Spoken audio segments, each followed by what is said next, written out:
Om Purnamadaha Purnamidam Purnat Purnamudachyate Purnasya Purnamadaya Purnameva Vashishyate. Hello, I'm David Hughes. Welcome to Your Perfect Body, the podcast of the esoteric teaching community. Today's selection is additional comments on Śrīmad-Bhāgavatam, Mantra 6.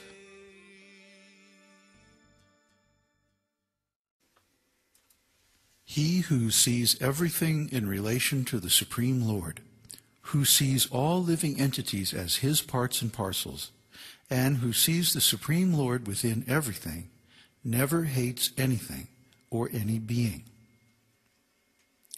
So let's look a little bit deeper into this shloka. Someone who sees everything in relation to the Supreme Lord must also see the Supreme Lord. In other words, without some direct consciousness of the Supreme, how can we see everything in relation to Him? Well, some people say that we can see through our intelligence, and this is true. To a certain extent, we can see by knowing or by hearing about the relationships of everything to the Supreme Lord as His energy. We know that the soul, for example, is emanated by the marginal potency of the Lord. The spirit soul is a minute part and parcel of the Lord, and inherits a lot of His spiritual qualities. But simply to know intellectually that everything is related to the Supreme Lord is a limited platform. Why? Because we don't always have full control of our mental faculties. The mind is easily distracted, overwhelmed, confused, disturbed, and agitated by the senses and by the qualities of this material world. When that happens, we lose our intelligence. Krishna says in Bhagavad-gītā that while contemplating the objects of the senses, a person develops attachment for them.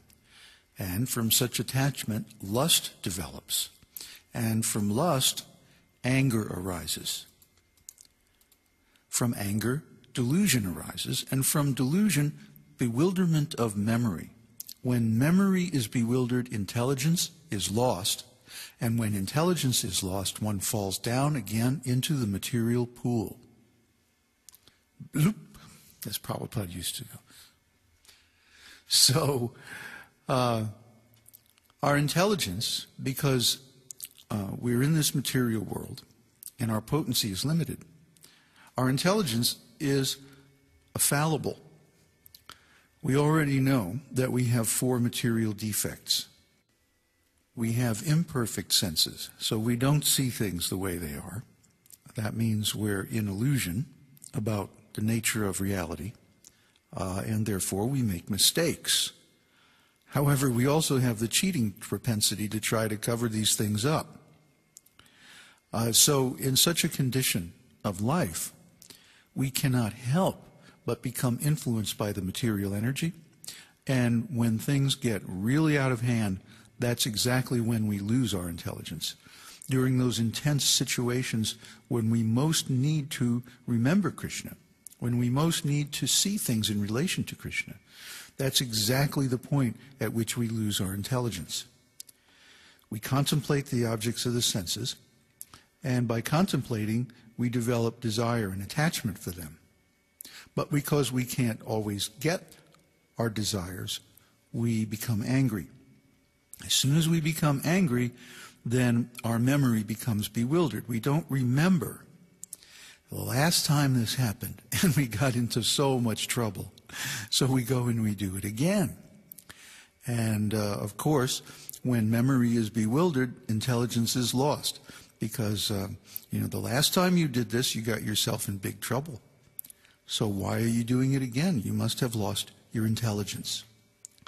So in the midst of intense situations in material life, which are usually self-created, but that's another story, we tend to lose our intelligence and forget the very thing that we need to remember at that time, which is that everything is related to Krishna.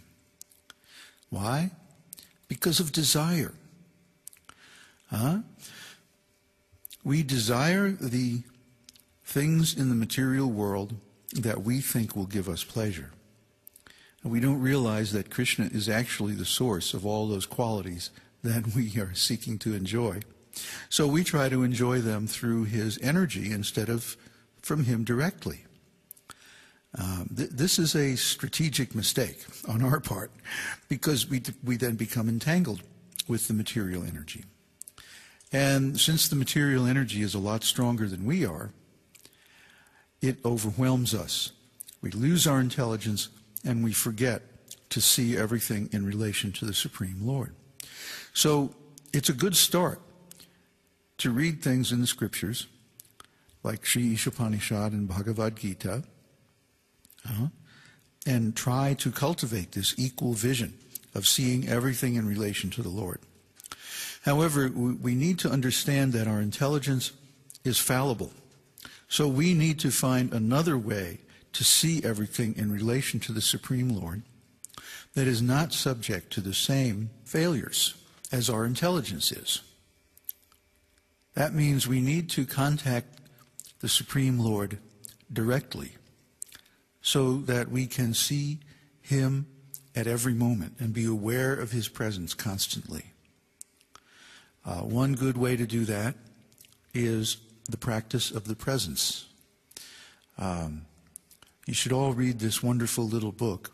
It's out there on the internet, and you can find it very easily from Google. It's called The Practice of the Presence by Brother Lawrence. Brother Lawrence was a 15th century English monk, and he perfected the practice of a constant inner dialogue with the Lord in the heart. In other words, he would keep a running conversation going with the supersoul within his heart. And by this means, he was able to remember the Supreme Lord constantly.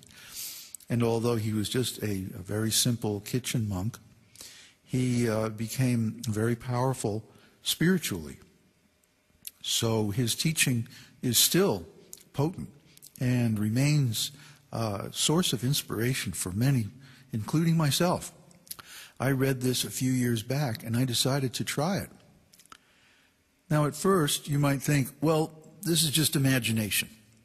You know, if you read this book, Conversations with God, one contemporary author has written, you get the impression that he's making a lot of this up, that he's putting words in the Lord's mouth that he wants to hear. And that might be true in the beginning of this practice, but especially when combined with other powerful spiritual practices, such as the recitation of the Lord's name, japa, either Om Namo Bhagavate Vasudevaya, or Hare Krishna, Krishna Krishna, Hare Hare, Hare Ram, Ram Ram, Hare Hare. Or so many different Vishnu mantras available that you can address the Supreme Lord by his name. And this is another good way to remember him. Unfortunately, in our culture, it is awkward to go around chanting all the time. People don't understand. They give you funny looks. Another device that people use to remember God all the time is dressing a certain way, dressing in the robes of a monk, let's say, or a priest or something like that.